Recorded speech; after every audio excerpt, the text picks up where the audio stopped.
Shabbat Shalom. The Torah portion this week is an exciting one for me. It happens to be my Bat Mitzvah Torah portion, and it also happens to be one of the portions from our Jewish wisdom that is most crucial to Western civilization. We have come through the Exodus, and we, in the previous portion, crossed the Red Sea. Our portion, Yitro, is the story of what happens after the Exodus.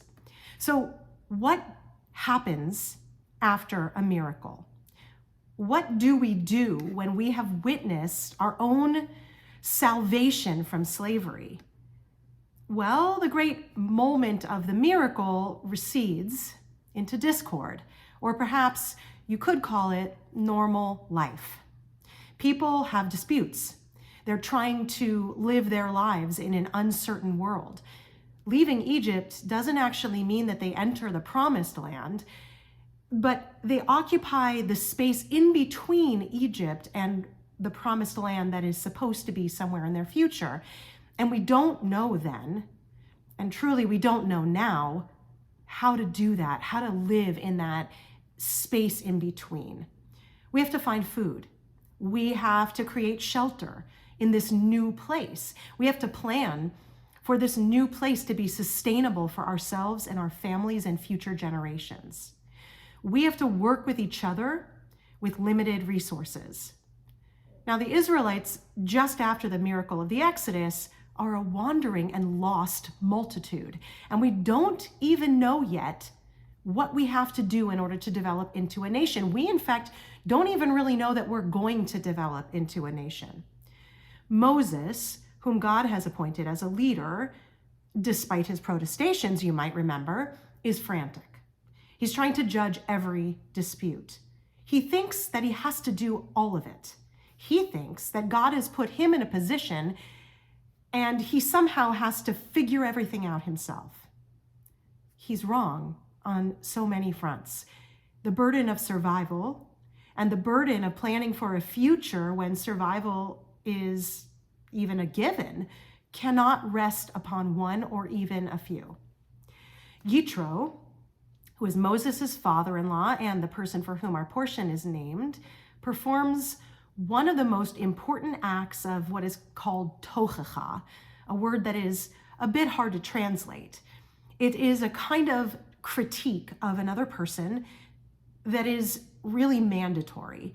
It's a crucial conversation that has to be had, even if you don't want to have it.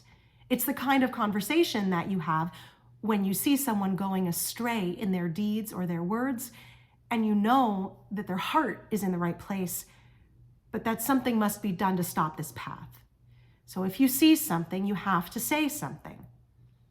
Yitro tells Moses, this thing that you are doing is lo tov, not good. He uses language that references creation. When God creates the world, we're told that the creation itself is tov, which means good. When Moses creates in this instance, what he creates is the undoing of creation itself, lo tov versus tov. That's how important this is for Yitro to speak. What Moses is doing is quite literally undoing the things that God has done. And what is he doing exactly? He is taking the whole work of judgment and leadership upon himself. Moses, our greatest rabbi and leader, is making a mistake of the intellect, thinking he's alone in this task.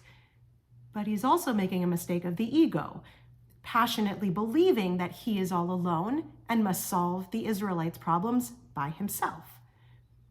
The Israelites witness a miracle and subsequently forget that it happened, squabbling about mundane things and struggling for survival. Well, Moses witnesses the same miracle, and he also forgets that it happened. But he forgets that the source of redemption is not, in fact, himself, but God.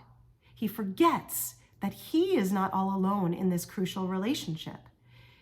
So God speaks through someone close to him to offer him words of critique and guidance.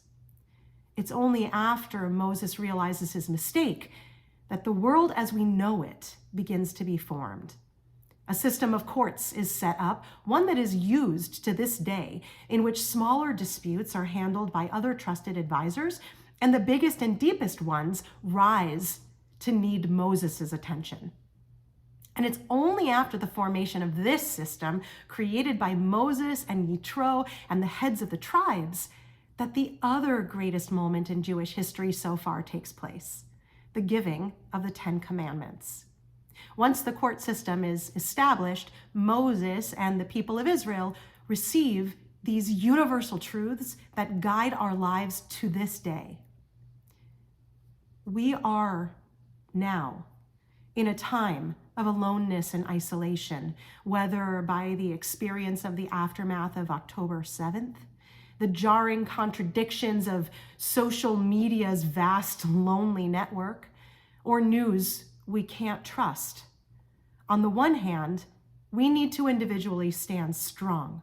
We need to develop resilience in ourselves and in our children, the kind of resilience that the Israelites had when they made the individual choice to leave Egypt and exit from slavery. But we also need to develop the wisdom to know that we must remain strong together. None of us is alone, and we must not despair at this. It is ego to lead us to stand apart from others. I urge you, be with your people. Come to synagogue.